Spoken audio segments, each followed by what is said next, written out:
Humanity has always loved new frontiers.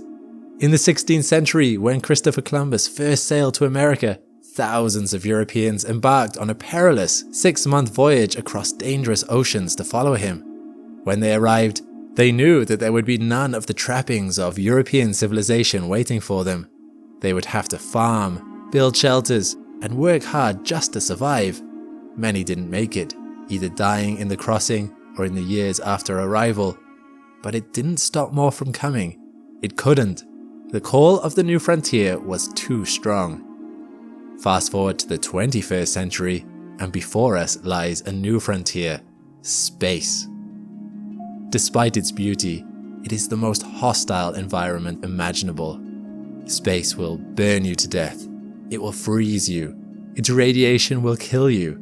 The changing gravity will crush you or waste you away. Not even breathable air can be taken for granted. Yet, this frontier is calling to us. Perhaps it highlights something within human nature that we would strive to go to such a desolate place. Maybe we relish the challenge. There is something that speaks to certain souls about going somewhere hostile and deadly and building something warm and safe there. Or maybe it's curiosity. There is so much to learn about the universe around us. And while looking at photographs and measuring conditions through instruments is interesting, there is nothing quite like experiencing a place, a phenomenon, a wonder of the universe firsthand. Plus, being physically present opens up whole new avenues of science. And so, humanity's sights are set on the other planets in the solar system. Mars might have humans walking on it as early as 2033. But it begins with the moon. The Artemis mission intends to get humans back to the moon by 2024. Through doing so, it will develop new technology and explore technical frontiers currently uncharted. The technical expertise gained from this enterprise will enable scientists to create spaceships capable of carrying human life to the wider solar system. It begins with the moon and with Orion 1. I'm Alex McColgan and you're listening to the Astrum podcast. Join with me today after the recent successful splashdown of the first crewable spacecraft to travel to the moon and back in nearly 50 years. This mission will open the doorway to distant planets. So what did it do over the course of its nearly 26-day journey? The answer to that gains us a fascinating insight into how close we are to having a human on the moon once more. Orion 1's journey to the moon and back started at Launch Complex 39B at the Kennedy Space Center in Florida. The atmosphere there was tense but excited. This was an important mission. It had been nearly 50 years since the conclusion of the last space race. But just like that previous one, America is not the only one trying to get to the moon's surface. The Chinese National Space Administration landed a rover on the far side of the moon in 2019, and they have recently developed a rocket, the Long March 9, that could potentially carry a human to the moon in the 2030s. NASA is nothing if not competitive. They hope to be the first ones back up there. For that to happen, Orion 1's mission would need to go well. The journey was planned to be a complex retrograde orbit, meaning traveling in the opposite direction to the moon's orbit of the Earth, swinging around the moon 3 times, 2 of them close flybys. But this was no mere attempt at threading the celestial needle. More than flying accurately, Orion 1 would be testing out the various onboard systems needed to support human life on such a journey. Many pieces had to be working perfectly. A single failure could be fatal for anyone on board. Of course, Orion 1 was not carrying human passengers for this trip. That would be for the later Artemis 2 mission. That said, there were passengers of a different sort. Introducing Commander Munikin Campos. Munikin Campos is a mannequin dummy filled with radiation sensors designed to record the levels of cosmic exposure astronauts might experience inside Orion 1's crew module. The name is a reference to Arturo Campos, an electrical engineer who helped save the Apollo 13 mission by designing a fix after its oxygen tank ignited. Which is a nice nod. I do love the name Munikin though. Moonikin was accompanied by 2 other mannequins built for a similar purpose, but for different body types and genders. As female astronauts are going to be heading into space as part of later Artemis missions, it's important to see how space travel affects them specifically. The clothes these mannequins wear, and Orion itself, will need to protect the mannequins from cosmic radiation. Most agencies say 50 millisieverts is the maximum safe amount of radiation a person can be exposed to in a year. On the Moon, levels can get as high as 380 millisieverts. If NASA cannot get these exposure levels down to more manageable levels, it will pose serious health risks for any future astronauts. Orion 1 launched. This was the maiden voyage for both it and the rocket carrying it. The Super Heavy Lift Space Launch Vehicle rocket is NASA's tallest and most powerful rocket to date, and currently the most powerful in the world, providing 3.8 million kilograms of thrust at launch and capable of lifting nearly 70,000 kilograms and sending it on its way to the Moon. Useful for carrying Orion 1, along with 10 CUBE satellites that NASA would be using to monitor space conditions for future missions. Although it was initially delayed, Orion finally fired up through and out of the atmosphere before detaching from its other stages and beginning its journey.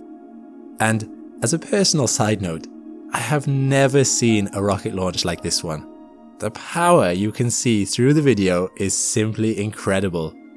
I've seen a lot of rocket launches in my time, but this one was jaw-dropping. The first phase of the flight had begun.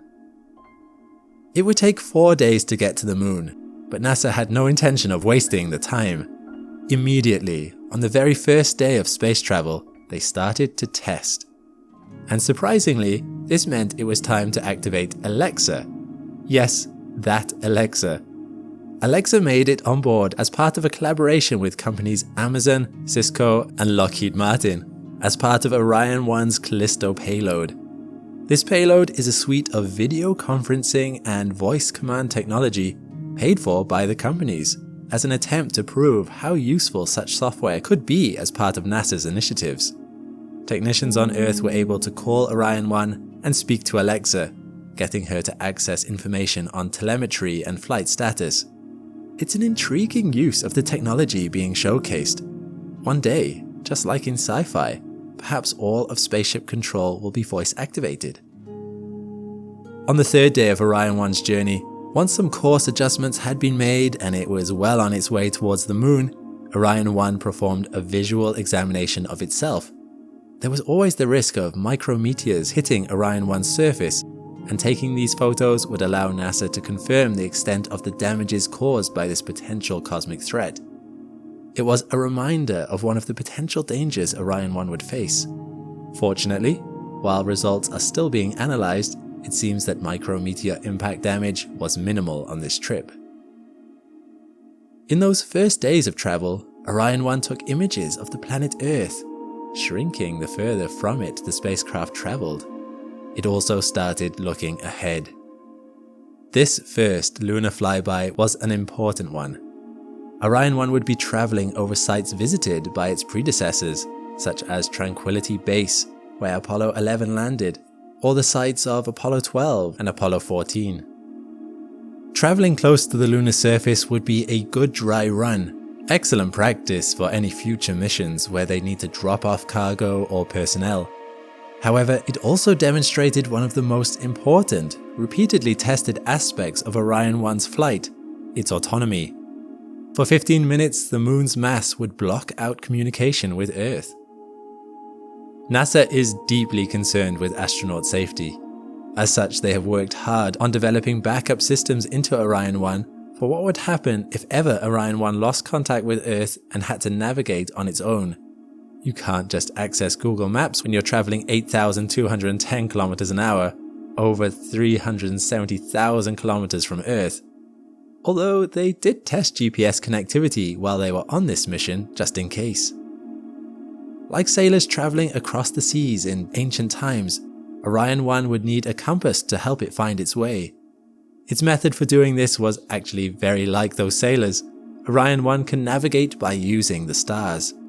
The spacecraft comes equipped with an optical navigation camera, designed to be able to use the position of the stars to track its position, orientation, and motion in space at any time by comparing what it sees with onboard digital star maps. At numerous points on this journey, scientists tested systems related to making sure this capability worked and wouldn't be jeopardized by anything space had to throw at it, such as the warping effects of solar heat. Fortunately, these systems all worked perfectly. Orion 1 was able to maintain a sense of its position and kept going in the correct direction. After passing through this zone of radio silence, Orion 1 was able to pass back around the other side of the moon and easily re-establish contact. And while doing so, it was able to record an incredible sight, an inverse to what we see here on Earth, an Earthrise. Then it was time for more tests, including one of my favorites, the sloshing test. Fluid mechanics are complicated. Being able to predict how liquids like engine fuel will move under acceleration requires advanced computer models even on Earth. But once you add to that the complexity of variable gravity levels, it almost becomes easier simply to go up to space and see. NASA was keenly interested in how much and in what ways the fuel on board Orion 1 would move under thrust, otherwise known as sloshing. This would provide valuable data that could be used to predict how much Orion 1's thrusters might be needed to perform various space maneuvers. Over the course of the next 2 weeks, Orion 1 performed its delicate lunar orbits. During these complicated maneuvers, Orion 1's thrusters were tested intensely. It takes mathematical precision to dance along the line between crashing into the surface of the moon and flying off into space. Without thrusters that performed exactly as needed when needed, Orion 1 would not have enough fuel to complete its trip, even with the extra supplies it carried. As it happened, Orion 1 performed more efficiently than expected. Its thruster burns were exactly what NASA had hoped. It was able to do its second lunar flyby, passing as close as 130 kilometers from the moon's surface. While many things went well, there were difficulties too. On day 8, for reasons that remain unclear, Orion 1 dropped out of communications with Earth for 47 minutes. On top of that, on day 19, power temporarily dropped out to the ship's heaters and propulsion subsystems. Fortunately, NASA were able to get these systems up and running again. The second stage of its journey was complete. The final stage, re-entry, was all that remained. Could Orion survive re-entering Earth's atmosphere? To make the process easier, Orion would only attempt to get its crew module home. This detached itself from the rest of Orion and dropped towards the planet. To ease its way into the atmosphere, Orion's crew module performed a skipping maneuver, similar to the way you might skim rocks across a body of water. This dip and bounce technique slowed its speed, allowing it to try to land at its desired location with greater precision. Still, temperatures got so hot during re-entry that the friction turned the air around Orion 1 into plasma. Orion 1 dropped out of radio contact temporarily. NASA had expected this, but they still had to wait with bated breath as Orion's autonomous systems worked to stabilize its entry and as its new heat-resistant exterior plating tried to protect its residents within. At 2,900 meters above sea level, traveling at over 200 kilometers per hour, Orion's parachutes began to deploy. First, 3 smaller ones to remove the bay doors. Next, 2 drogue parachutes intended to begin slowing Orion's arrival.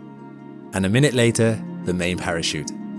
Together, these parachutes slowed Orion 1's entry to the point where a human on board could survive it. On the 11th of December, Orion 1 splashed down in the Pacific Ocean. Activating a wide array of signal beacons, it called for someone to pick it up. It was the USS Portland that came to collect it. Scientists waited for a couple of hours while the outer casing cooled. This also allowed them to perform even more tests. This time, the tests were on how the salt water of the sea affected various Orion 1 systems, and evaluation on how it had done at resisting the heat of re-entry. Analysis of that is still underway, but the initial results look positive. The passengers within were not cooked by the 2,800 degrees Celsius re-entry temperatures. We are also waiting on NASA for data from the radiation sensors on the mannequins themselves. But they had done it. They had run their race. The data the Artemis 1 mission had generated would be instrumental in allowing NASA astronauts to stand on the surfaces of worlds other than our own again. Humanity's quest to reach ever further frontiers continues. For Orion 1, its part in this ever-developing journey was complete.